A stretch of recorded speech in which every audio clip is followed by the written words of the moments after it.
এই দেখো বন্ধুরা, আমার বাবার বাড়ির গাছের আম পড়েছে ঝড়ে। এই মাত্র বিশাল ঝড় হলো, একবারে শিলাবৃষ্টি হলো, তার সাথে চারিদিকের কিরকম অবস্থা দেখো। এতগুলো আম পড়ে গেছে। আর চলো, কাঁঠালও পড়েছে, দেখাই তোমাদেরকে। এই দেখো কাঁঠালও কিরকম পড়ে গেছে। ঝড়ে যে কাঁঠাল পড়ে এই প্রথম আমি দেখলাম। এই দেখো কাঁঠাল গাছটা, দেখতে পাচ্ছ কাঁঠাল গাছটা? এই কাঁঠাল গাছে থেকে গুলো সব পড়ে গেছে আজকে। এটা হচ্ছে খাজা কাঁঠাল। এটা এখনো কিন্তু এঁচড় অবস্থাতেই আছে, পাকবে তখন আরো বড় হবে। আর এই আম গাছগুলোতে কয়েকটা করে আম এসছিল, তো আমগুলো অনেক ঝরে গেছে, এখনো দেখো আম আছে। চলো দেখাই তোমাদেরকে।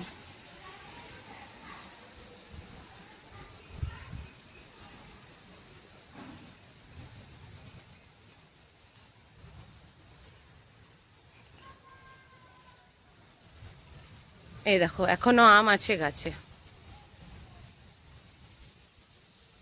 এমনভাবে ঝড় হচ্ছে, আমগুলো পড়ে যাচ্ছে, জানি না কতদিন আমগুলো থাকবে বা পাকা অবস্থায় খেতে পাবো। এই দেখো হিমসাগর, কত বড় সাইজ দেখো আমটার। এই দেখো আমটার কত বড় সাইজ। এখানে 4টে ধরেছিল, 2টো আজকে পড়ে গেছে, আর এই দেখো 2টো এখনো আছে।